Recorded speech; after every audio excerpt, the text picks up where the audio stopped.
Bismillahirrahmanirrahim. Assalamualaikum warahmatullahi wabarakatuh. Semangat pagi anak-anak kelas 12. Semoga masih tetap semangat ya.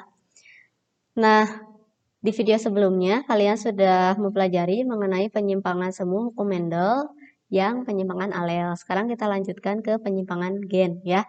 Silakan disimak baik-baik materinya. Ini yang video sebelumnya ya. Kita udah belajar tentang kodominan, intermediate, alel ganda, dan alel letal. Nah, ada yang lewat ya. Alel letal itu bukan hanya letal dominan, tapi ada juga letal resesif. Kita lanjutkan di video ini. Kalau tadi di video sebelumnya, letal dominan itu berarti ketika dia letal, ketika dia homozigot, maka sifatnya letal atau mati ya. Kalau yang letal resesif berarti ketika dia homozigot resesif, dia mati. Letal resesif. Berarti ketika homozigot resesif, dia bersifat letal atau mati. Apa saja contohnya? Contohnya ada kalau pada manusia ada yang namanya penyakit ichthyosis congenita. Ichthyosis congenita. Ichthyosis congenita itu dia itu si kulitnya itu tidak bisa kurang elastis ya. Kulitnya kurang elastis sehingga ketika dia bergerak kulitnya itu sobek terus dia pendarahan. Kebayangkan ya dari kecil pun kalau udah punya penyakit begitu ya pasti pendarahan terus meninggal gitu. Itu ichthyosis congenita. Nah, dia itu sifatnya letal resesif. Berarti kalau ada i kecil dia ichthyosis. Ichthyosis berarti dia letal atau mati. Kalau I besar I kecil, karena si gen ichthyosis-nya itu resesif, jadi dia kalah oleh dominan. Berarti dia akan normal. Terus I besar ya pasti normal, karena homozigot dominan. Nah, gini. Terus, misalkan, kan kalau ichthyosis ini, kalau heterozigot kan dia normal ya, jadi nggak kelihatan. Beda dengan misalkan tadi brahidaktil. Kalau ada orang brahidaktil, terus kita juga brahidaktil, kan ketahuan tuh kalau kita nikah sama orang itu, misalkan, berarti terus kita punya anak, nanti kan 25% itu kemungkinan letal atau meninggal, keguguran gitu ya. Kalau yang ichthyosis, itu nggak kelihatan. Misalnya yang normal, tapi dia punya gen ichthyosis, berarti I besar I kecil ya. Misalkan si ibunya I besar I kecil, terus dia berpasangan dengan laki-laki yang I besar I kecil juga. Berarti kan anaknya yang ini dengan yang ini sama ini kan ini ya. I besar itu normal. Terus yang ini I besar I kecil ini normal. Terus I kecil ini yang letal. Berarti ini kan kalau I besar I kecil bisa ini sama ini, atau yang I kecil ini I besarnya ini. Kalau I kecil yang ini. Berarti kan yang I besarnya 2, I besar I kecilnya 1, I kecilnya 1. Berarti 2 banding 1 banding, I besarnya 1 ya. 1 banding 2 banding 1. Jadi yang normalnya ada 3 berbanding yang letal 1. Jadi rasio fenotipnya yang normal banding letal 3 banding 1. Itu yang ichthyosis congenita. Menurut kalian yang lebih berbahaya yang mana? Yang ichthyosis congenita atau yang tadi misal brahidaktil ya, yang letal dominan. Kalau menurut ibu yang lebih berbahaya itu yang letal resesif, karena kan nggak kelihatan. Jadi kita nggak tahu dia membawa gen letal atau tidak. Kalau yang letal dominan udah kelihatan gitu ya. Nah, itu contoh letal resesif. Selain ada pada manusia, ichthyosis congenita juga ada pada jagung. Kalau pada jagung, jagungnya berdaun putih. Kebayangkan kalau jagung daunnya putih, dia nggak bisa klorofil, nggak punya klorofil, ya nggak bisa berfotosintesis, nggak bisa bertahan. Itu adalah penyimpangan sum hukum Mendel yang penyimpangan alel. Sekarang kita masuk ke penyimpangan gen. Gua hapus dulu ya, silakan kalau mau di screenshot.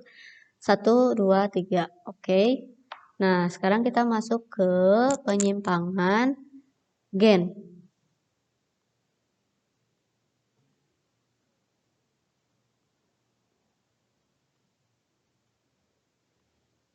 Gen. Kalau penyimpangan gen, ini ada beberapa. Ada epistasis hipostasis.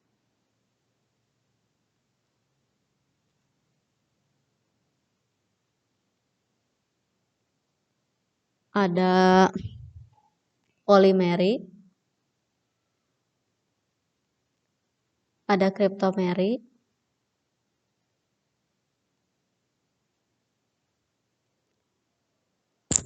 Ada komplementer.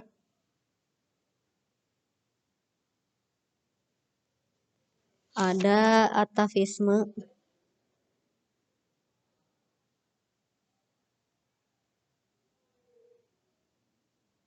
Nah, kita bahas satu-satu ya.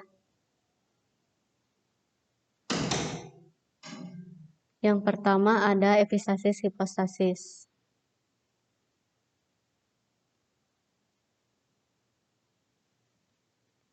Pada epistasis hipostasis, epi itu artinya atas. Epidermis, ya kan? Epigeal, epi itu artinya atas. Hipo artinya bawah. Nah, ketika ada gen-gen epistasis hipostasis, kalian pasti tahu kalau gen yang bersifat epi berarti dia akan menutupi gen yang bersifat hipostasis gitu. Contohnya misalkan pada kulit gandum nih. Kalau pada kulit gandum misalkan gen H besar,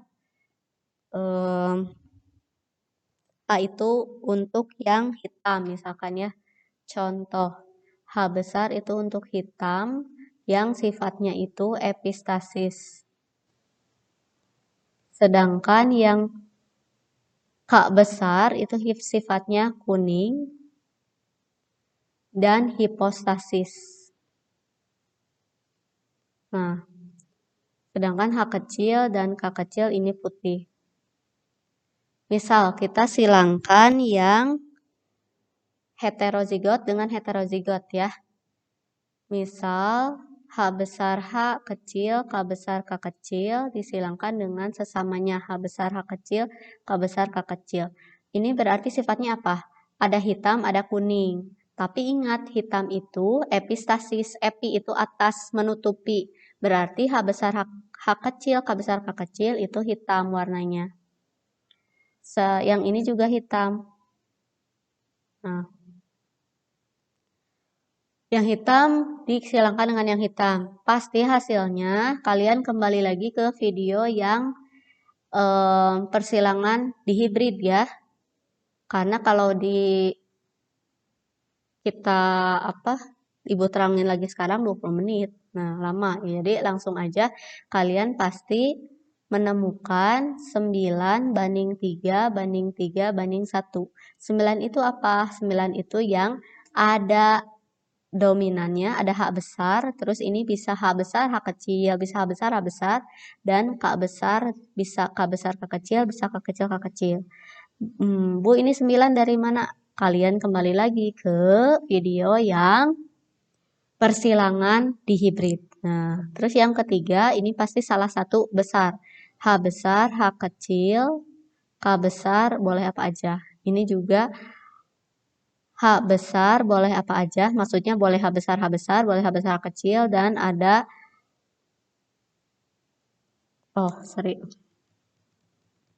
yang tiga ya, yang tiga itu ada H besar, boleh apa aja, terus K kecil, K kecil. Kalau ini kebalikannya H kecil, K besar, boleh apa aja. Kalau yang ini kecil semuanya. Nah, gitu.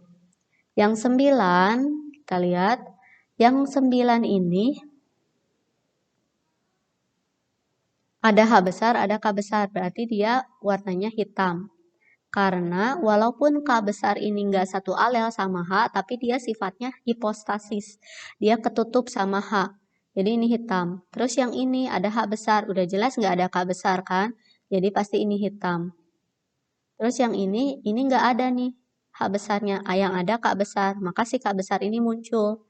Walaupun dia hipostasis, tapi kan nggak ada si epistasisnya. Jadi dia muncul, maka warnanya jadi kuning. Terus yang ini kecil semuanya, berarti warnanya putih. Nah, dari sini kita lihat yang hitamnya berarti ada 9 tambah 3 berapa? 12. Kuningnya 3, putihnya 1. Berarti perbandingan fenotipnya kalau untuk epistasis hipostasis 12 banding 3 banding 1. Gitu. Bisa dipahami? Mudah-mudahan bisa ya. Nah, ini hipostasis, epistasis, hipostasis. Sekarang kita lanjut ke yang kedua yaitu polimerik. Kita tulisin dulu deh di sini perbandingannya ya. Epistasis hipostasis itu 12 banding 3 banding 1. Oke. Silakan kalau mau di screenshot 1, 2, 3. Nah, Ibu hapus yang sebelah sini. Kita lanjutkan ke yang kedua, yaitu tentang polimerik. Poli itu artinya apa? Poli itu artinya banyak, berarti gen-gennya banyak, lebih dari satu alel. Nah, polimeri itu dua gen atau lebih yang menempati lokus yang berbeda, tetapi memiliki sifat yang sama. Misalnya apa? Nih, misalnya pada ini sekam gandum ya. Misal sekam gandum itu ada yang warnanya itu merah dan putih. Nah, setiap ada gen M besar itu warnanya merah. Kalau M kecil itu putih. Putih. Nah, tapi si gen merahnya itu tidak hanya satu alel, melainkan dua alel. Jadi kita tuliskan M besar yang pertama ya. Terus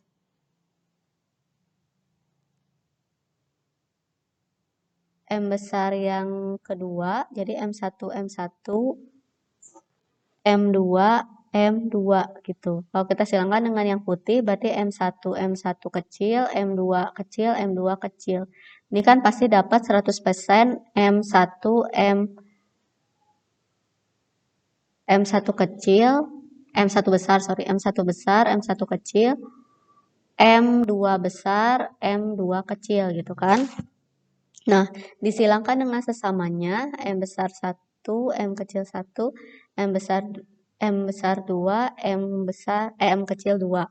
Nah, kalau kita silangkan pasti kita akan dapat sekali lagi 9 banding 3 banding 3 banding 1. 9 itu yang ada dua-duanya besarnya. Berarti M1 besar ini boleh apa aja, M2 besar boleh apa aja, ada 9. Terus yang 3 salah satu yang besar. Ini misalkan M1 boleh apa aja, M2-nya kecil-kecil. Terus yang ini M1-nya kecil-kecil, M2-nya ada yang besarnya. Yang ini kecil semua. Nah, hasilnya fenotipnya kalau yang ada M besar, pokoknya pasti dia warnanya merah. Nah, ini berarti merah. Ada 9. Ini 3 merah juga kan? Merah. Walaupun merahnya gradasi tapi tetap merah ya, nggak jadi pink. Yang ini tetap merah. 3 merah. Yang ini 1 nggak ada gen M besarnya, berarti putih. 1 putih. Nah, sekarang kita akan melihat rasio fenotipnya 9 tambah 3 tambah 3 itu 15 kan? 15 berarti merah. 1 yang putih. Waduh. Wah, kenapa ini? Pencet.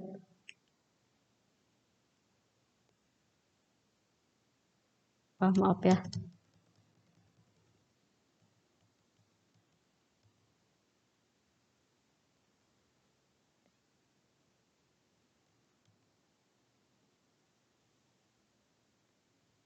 Nah.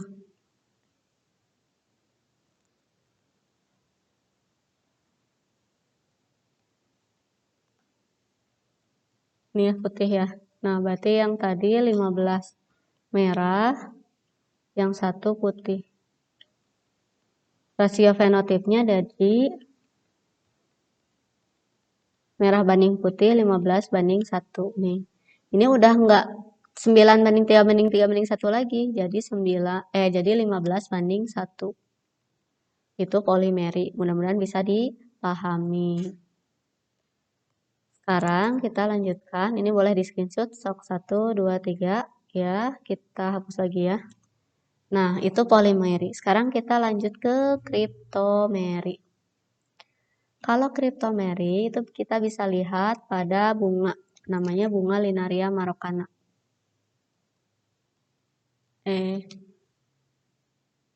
Nah, kriptomeri. Yang ketiga ya, kriptomeri. Pada bunga Linaria marokana itu dia punya dua gen atau dua alel yang menentukan warna bunganya. Begini, dia itu punya pigmen yang ditentukan oleh antosianin ya, pigmennya namanya antosianin. Kalau gen A besar itu, gen A besar berarti dia punya zat warna, punya antosianin atau punya pigmen. Berarti berwarna kan? Kalau A kecil dia tidak punya pigmen. Berarti dia nggak punya warna, berarti putih. Ya, putih. Terus pigmennya warna apa si antosianin itu? Tergantung pada pH-nya. Kalau pH-nya B besar, maka dia kan basa. Kalau si antosianin itu pH-nya basa, dia akan menghasilkan warna ungu. Kalau B kecil itu asam. Antosianin kalau lingkungannya asam, dia akan menghasilkan warna merah. Itu. Nah, sekarang kalau kita menyilangkan yang heterozigot nih, atau yang homozigot dulu boleh. Homozigot disilangkan A besar, B besar, berarti ini warnanya apa? Dia punya pigmen? Punya. Pigmennya warna apa? Dia basa, berarti warna ungu. Disilangkan dengan yang kecil, A kecil, B kecil, berarti warnanya putih kan? Karena dia nggak punya pigmen. Pasti kita mendapat F1-nya itu A besar, A kecil, B besar, B kecil. 100% warnanya ungu. Ya kan? Dia antosianin dan basa ungu. Sekarang kita silangkan sesamanya. A besar, A kecil, B besar, B kecil. Ini ungu disilangkan dengan warna ungu lagi. A besar, A kecil, B besar, B kecil. Kita lihat. Pasti nih, kalau heterozigot dengan heterozigot, ingat pasti hasilnya 9:3:3:1. 9 yang ada besarnya, yang ada dominannya. A besar, ini boleh apa saja, B besar boleh apa saja. 3 itu yang salah satu, berarti A besar boleh apa saja, ini B kecil, B kecil. Yang 3 juga salah satunya, berarti ini A kecil, ini B besar, ini boleh B besar, boleh B kecil. Yang ini satu kecil semua. A kecil, B kecil. Nah, sekarang kita lihat fenotipnya. Fenotipnya A besar. Dia punya antosianin, punya. B berarti dia basa atau asam? Basa, berarti warnanya ungu. Berarti 9 warna ungu. Terus, dia punya A besar, berarti berwarna. Tapi dia punya B kecil, asam, berarti warnanya merah. Berarti 3 warnanya merah. Terus, dia A kecil. Ya udah, berarti dia nggak punya pigmen, berarti warnanya putih. 3 juga. Yang ini juga 1 putih. Sekarang, rasio fenotipnya jadi 9 warna ungu, 3 warna merah, dan 4 warna putih. Ungu, 3 warna merah, 4 putih. Nah, berarti sekarang yang kriptomeri, rasio fenotipnya adalah 9:3:1. Gitu. Bisa dipahami? Mudah-mudahan bisa ya. Kita lanjutkan. Boleh di screenshot dulu 1, 2, 3. Kita lanjut ke penyimpangan gen yang selanjutnya. Yang keempat, komplementer. Nah, komplement. Komplementer itu gen-gen yang bekerja sama atau gen dominan yang saling melengkapi, interaksi gen dominan yang saling melengkapi. Misalnya nih, contohnya yang keempat ya, komplementer. Gen-gen dominan yang saling melengkapi. Contohnya, pada penyakit bisu tuli.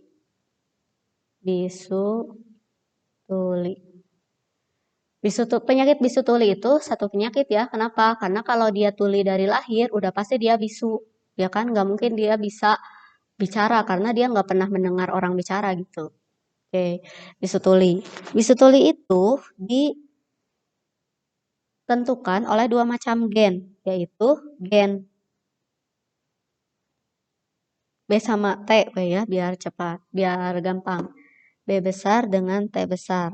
Nah, kalau komplementer itu gen-gen dominan saling melengkapi. Tadi juga sebenarnya yang polimeri saling melengkapi kan ya. Yang kriptomeri juga saling melengkapi, tapi itu mereka punya apa ya? Polanya itu berbeda gitu. Kalau yang komplementer, misal B besar, B kecil, T besar, T kecil disilangkan dengan sesamanya B besar, B kecil, T besar, T kecil. Nah, ini karena ada B besar dengan T besar, mereka itu bekerja sama membentuk sifat normal. Kalau ada dua-duanya, yang dominan itu sifatnya normal. Nih, ini berarti normal. Yang ini juga normal. Nah, sekarang disilangkan, pasti hasilnya itu 9 banding 3 banding 3 banding 1. 9 yang ada besarnya. Nah, yang ini salah satu yang ada besarnya. Yang ini juga. Yang ini kecil semua. Yang ini normal. B besar sama T besar. Ini 9 normal. Yang ini hanya salah satu. Kalau salah satu itu tidak normal. Karena si gennya itu cuma salah satu. Harus dua-duanya kalau mau normal. Berarti ini yang 3 bisu tuli. Yang ini juga cuma satu T besarnya. Berarti yang 3 ini bisu tuli juga. Yang ini bisu tuli apalagi ya, 1 bisu tuli. Nah, berarti sekarang yang normal itu hanya 9, yang bisu tuli ada 3 tambah 3, 6 tambah 1, 7. Berarti ini 9 banding 7. Gitu. Ini berarti komplementer, rasio fenotipnya 9 banding 7. Oke, bisa dipahami ya, mudah-mudahan bisa. Silakan di screenshot 1, 2, 3. Oke, Ibu hapus lagi. Itu untuk komplementer. Terakhir, sekarang atavisme ya. Kita lihat atavisme atau interaksi gen. Ada yang menyebutnya seperti itu. Atavisme. Atavisme atau interaksi gen itu bisa kita lihat dari contohnya itu jengger ayam. Kalian tahu jengger ayam yang suka ada di atas kepala ayam? Itu namanya jengger ayam. Kalau atau jawer ya. Jawer ayam. Jengger ayam itu ada berbagai macam bentuk. Nih contohnya. Nah, ada bentuk sumpel atau walnut, ada biji atau pi, ada bila atau single, dan ada gerigi atau ros. Nah, atavisme ini, si jengger ayam ini ditentukan oleh beberapa macam gen ya. Misal nih, ada heterozigot, ada gen R, dan ada gen P untuk pi. Gen R besar R kecil, P besar P kecil, disilangkan dengan sesamanya, R besar R kecil, P besar P kecil. Gen R ini untuk ros. Ros yang mana? Yang ini, gerigi ini ya. Terus yang P itu untuk pi. Pi itu biji yang ini nih, yang ini. Nah, tapi kalau R sama P disatukan, dia akan membentuk walnut. Membentuk sifat yang beda, yang lain. Itu walnut. Sedangkan kalau tidak ada, itu single. Kalau yang R sama P itu single. Nah, yang ini ada R besar, ada P besar. Berarti sifatnya walnut ya. Walnut. Atau simple. Yang ini juga walnut. Nah, yang ini dengan ini pasti dapatnya 9 banding 3 banding 3 banding 1 juga. Kalau ada yang nanya, Bu, 9:3:3:1 yang mana? Lihat di persilangan di hibrid, oke? Di video sebelumnya. Nah, yang 9 itu pasti R besar, terus boleh apa saja, P besar boleh apa aja. Terus yang 3 R besarnya, terus P-nya kecil semua. Yang 3 lagi R kecil, P besar ini boleh apa aja. Yang 1 kecil. Sekarang kita lihat fenotipnya. Lihat, ada R besar, ada P besar, berarti sifatnya walnut. Itu ada 9. Yang ketiga, ada R besar doang, P-nya kecil, dua-duanya, berarti sifatnya biji. Terus ini, itu yang R ya, rose berarti. Yang ini P besar doang, berarti yang 3 P. Yang ini kecil semuanya, berarti yang 1 single. Nah, berarti kita bisa lihat walaupun ini harusnya dihibrid, tapi mereka bekerja sama untuk menghasilkan satu sifat, yaitu sifat ini bentuk jengger ayam. Nah, sama 9:3:3:1, tapi ini bukan dihibrid, melainkan satu sifat beda gitu. Bukan dua sifat beda. Jadi, makanya disebut penyimpangan gen. Atavisme itu berarti kesimpulannya perbandingannya 9:3:3:1. Gitu. Nah, kita sudah membahas berarti yang tadi kehapus ya. Kita berarti sudah membahas 5 penyimpangan ya. Hukum Mendel, penyimpangan gen, yaitu tadi ada kriptomeri, ada komplementer, ada atavisme, terus yang tadi kehapus ada hipostasis epistasis atau epistasis hipostasis, dan ada polimeri. Nah, inilah kelima penyimpangan gen, penyimpangan semu hukum Mendel. Baik, itu saja yang dapat Ibu sampaikan. Mudah-mudahan bisa dipahami. Kalau ada latihan soal, mudah-mudahan bisa dikerjakan. Sekian yang dapat Ibu sampaikan. Terima kasih atas perhatiannya. Mohon maaf jika ada kesalahan. Assalamualaikum warahmatullahi wabarakatuh.